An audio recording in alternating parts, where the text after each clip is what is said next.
तो दोस्तों आप आ गए हैं तो हमारे चैनल को सब्सक्राइब कर लें और साथ में बेल आइकन दबाते समय ऑल सेलेक्ट जरूर कर लें। दोस्तों प्लीज़ हमारे चैनल को सब्सक्राइब करके घंटी जरूर दबाएं। धन्यवाद। एक गांव में एक उमेश नाम का व्यक्ति रहता था। उमेश की शादी गिरजा नाम की लड़की के साथ हुई थी। गिरजा और उमेश दोनों एक दूसरे से बहुत ज़्यादा प्यार करते थे और सुखी से अपना जीवन बिता रहे थे। एक दिन गिरजा उमेश से बोलती है, अजी सुनते हैं, आज शाम को मेरी बहन आ रही है, तो शाम को घर जरा जल्दी आ जाइएगा। क्या सच में तुम्हारी बहन आ रही है? हाँ जी, शाम को जरा जल्दी आ जाइएगा। अरे बिल्कुल, मैं जल्दी ही आ जाऊंगा। और ये कहकर उमेश ऑफिस के काम से चला जाता है। शाम को जब उमेश घर आता है तो उसकी साली रिया आई रहती है। रिया को देखकर उमेश उसके तरफ आकर्षित होने लगता है और सोचता है, वाह, इतनी खूबसूरत लड़की, भगवान कसम से इसे फुर्सत में बनाया होगा। ये कह ही रहा था तभी रिया उसके पास आती है और बोलती है, क्या हुआ जीजू, ऐसे क्या देख रहे हैं, कभी लड़की नहीं देखे हैं क्या? अरे नहीं, लड़की तो बहुत सारी देखी है, परंतु तुम्हारे इतना खूबसूरत नहीं देखी मैंने। अब रहने दीजिए जीजू, मैं क्या आपको मूर्ख दिखाई देती हूँ?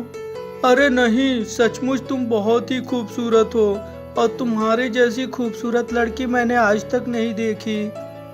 एक दिन रिया घर में अकेली रहती है, तभी वहाँ उमेश आता है।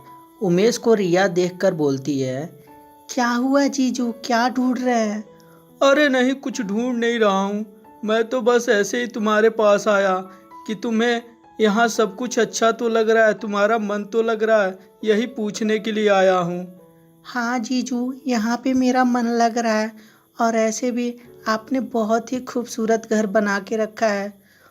धीरे धीरे उमेश भी रिया की तरफ आकर्षित होने लगता है और रिया से उमेश बोलता है, रिया, तुम्हें यहाँ पे आए हुए बहुत दिन हो गए, लेकिन तुम कहीं घूमने नहीं गई, क्या तुम मेरे साथ कहीं घूमने चलोगी? हाँ जीजू, एकदम सही बोल रहे हैं, मुझे भी अब घर में रह रह के थोड़ा बोरिंग लग रहा है, तो कहीं घुमाने ले चलिए। हाँ रिया, मैं एक पार्क जानता हूँ, बहुत ही अच्छा पार्क है, तुम कहो तो मैं तुम्हें वहाँ घुमाने ले जा सकता हूँ।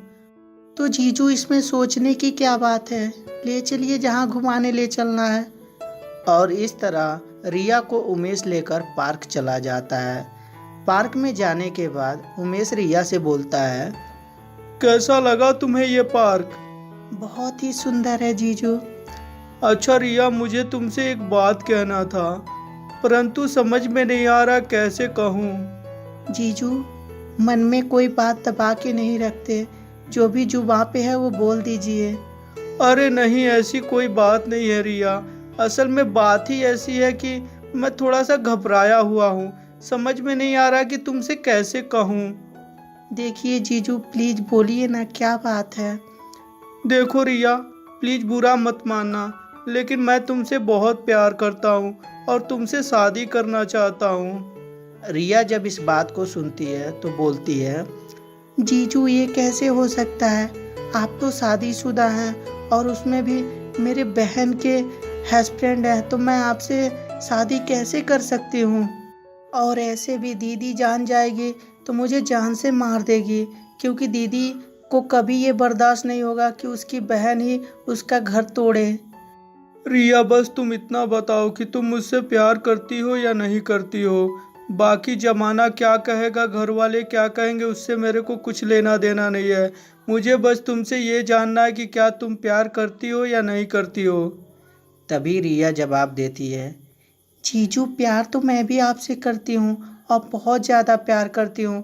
मैं तो आपको पहली बार देखकर ही ये सोचने लगी थी कि काश आप मेरे हस्बैंड रहते हैं, परंतु जीजू अब कुछ नहीं हो सकता है। क्यों नहीं हो सकता? जरूर हो सकता है। अरे तुम मुझसे प्यार करती हो तो तुम मुझसे शादी कर सकती हो, इसमें भला जमाने का क्या लेना देना है। और ऐसे भी तुम्हारी दीदी के साथ मैं खुश नहीं हूँ, मैं तुमसे प्यार करता हूँ, तुम्हें अगर जो मैं पहले देखा होता तो तुम ही से शादी करता, तुम्हारी दीदी से नहीं करता। परंतु जीजू, क्या दीदी इस बात को मानेगी? क्या हम दोनों को शादी करने देगी? हम दोनों को रोकेगी नहीं? तुम उसका चिंता क्यों करती हो? मैं तुम्हारी दीदी से बात करूंगा, वो जरूर हम दोनों को प्यार को मान जाएगी।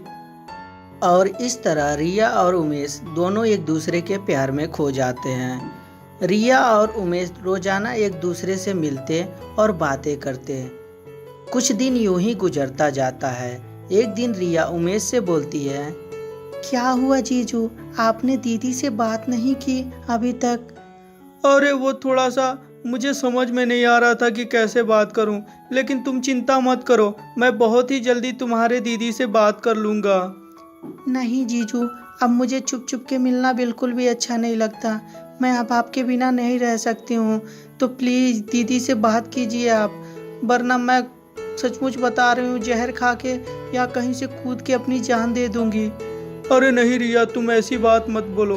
तुम चली जाओगी तो मैं कैसे जिंदा रहूँगा? प्लीज़ रिया, ऐसा मत करना तुम। तो ठीक है जीजू, आप दीदी से आज शाम को बात करेंगे। ठीक है, मैं आज शाम को तुम्हारी दीदी से ज़रूर बात करूँगा।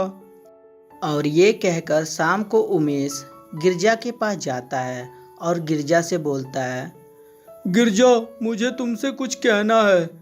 हाँ जी बोलिए, क्या कहना है आपको? देखो गिरजा, मैं तुम्हारी बहन से प्यार करता हूँ और तुम्हारी बहन से शादी करना चाहता हूँ, तो क्या तुम मुझे तलाक दोगी? गिरजा जब इस बात को सुनती है तो ऐसा लगता है कि गिरजा के पैर के तले जमीन खिसक गई हो, परंतु गिरजा करे भी क्या। तभी गिरजा बोलती है, आप क्या बोल रहे हैं? आपका दिमाग तो नहीं खराब हो गया? अरे आप जरा सोचिए, वो अभी बच्ची है और आप उससे शादी करने के लिए बोल रहे हैं। देखो गिरजा, मैं अपने मन से नहीं बोल रहा हूँ। तुम्हारी बहन रिया भी मुझसे प्यार करती है और वो भी मुझसे शादी करना चाहती है, तो तुम प्लीज़ हम दोनों के रास्ते से हट जाओ।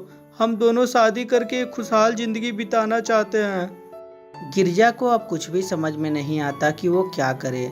तभी गिरजा रिया से बोलती है, रिया, मैं ये सब क्या सुन रही हूँ? क्या तुम अपने जीजा से प्यार करती हो और अपने जीजा से शादी करना चाहती हो? हाँ दीदी, मैं जीजू से बहुत प्यार करती हूँ और जीजू के बिना जिंदा नहीं रह सकती, तो इसीलिए आप ये घर छोड़ के चली जाइए। रिया, तुम क्या कर रही हो? तुम्हें समझ में भी आ रहा है? तुम्हारे जैसी खूबसूरत लड़की को देखकर तुम्हारे जीजू मोहित हो गए। उससे पहले मेरे पे भी इसी तरह मोहित हुए थे। बाद में तुमसे भी खूबसूरत लड़की मिलेगी और तुम्हारे जीजू उसके साथ भी शादी कर लेंगे और फिर तुम भी मेरे तरह ही बन जाओगी। तो इसीलिए भलाई तुम्हारी इसी में भी है कि तुम अभी से समझ जाओ। देखिए दीदी, मुझे मत सिखाइए, मुझे क्या करना है क्या नहीं करना है वो मैं समझ लूँगी, आप अपना रास्ता देखिए।